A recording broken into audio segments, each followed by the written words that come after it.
What up, people? This your boy Vagabond here to give you my thoughts on Bleach Chapter 557. Now, I thought this was a good chapter. You know, I thought the pacing was pretty good.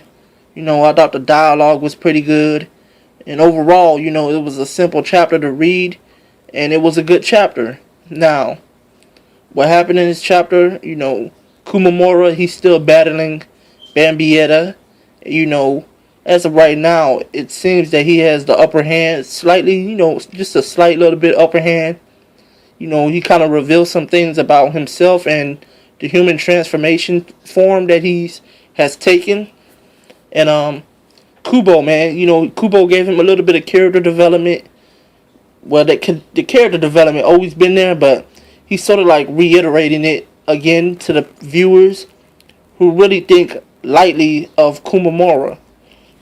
Now, Komamura, man, I can't say enough about this dude, man. Like, he's the type of dude that you want on your team. He's that nigga. You want to know why that you want a guy like Komamura to be on your team and have your back? Is because he's loyal. He's loyal. He's willing to die for his comrades. He's willing to avenge his comrades. And, he's not one of these mark-ass dudes that, who's going to play around on the battlefield. He's going to take things seriously. And he's going to go to great lengths in order to defeat his enemy. As you've seen in this chapter, he went to great lengths because he knows that the enemy that he's fighting is serious.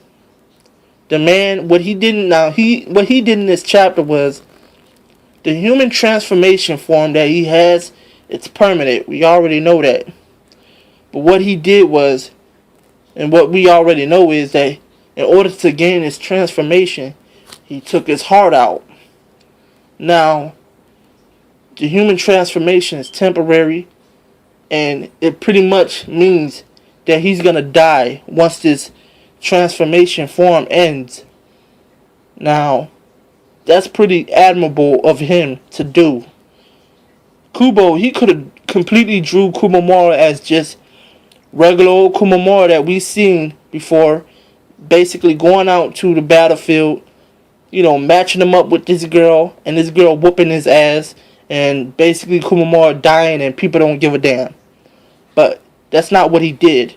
What he did was he gave him this human transformation form, and he made Komamura seem more important than what people actually think he is.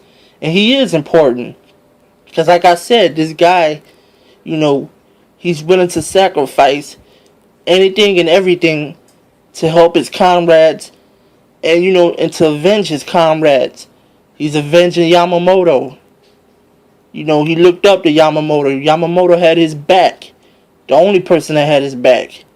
So that's why he's going to these grave lengths to actually rip his heart out and go through this human transformation form that's pretty much going to guarantee him death after the transformation is over.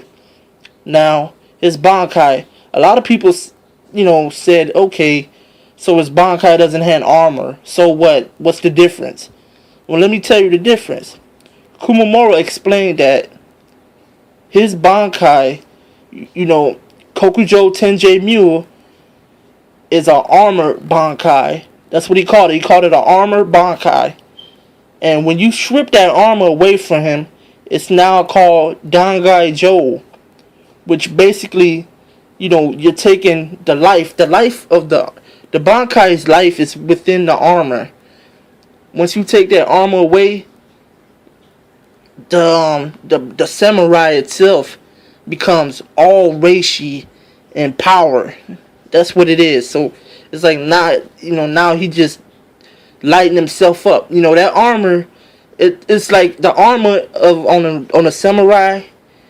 It's weighing down the samurai. But once you strip that armor off, now the samurai has full control. Just released all his reishi and everything, and now he can have all his power. So now you're seeing his Bankai, like, I'm pretty sure his Bankai, all the reishi and its power in the Bankai probably increased 20 times fold than what it was before. So, that's the difference in between his Bankai. So, you got Bombietta. She's dropping these bombs on him, these Reishi bombs. And she's trying to blow the thing up.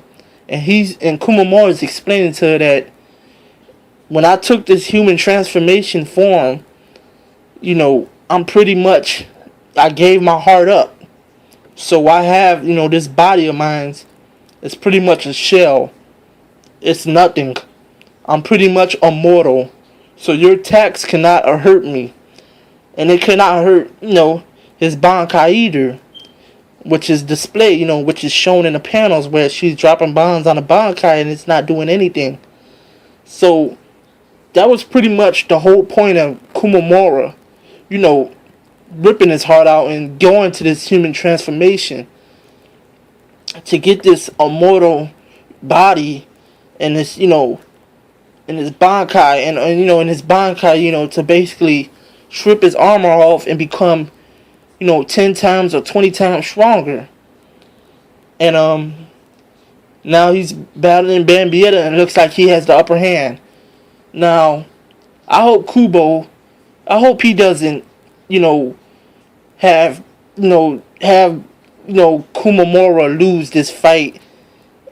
Because if Komamura loses this fight, then it'll be all for nothing. Like, all this stuff will be all for nothing. And I think Komamura deserves a little more respect than that. Like, I honestly do think he deserves a little more respect for that. Like, cause you went to grave lengths to give Komamura this human transformation form and show off and talk about how he's immortal.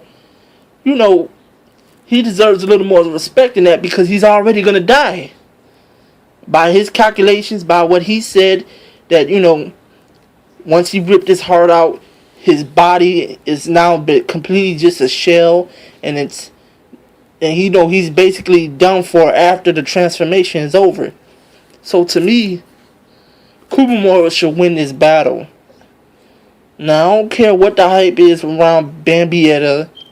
She hasn't shown nothing else so far, and I really don't even give a damn about her, really.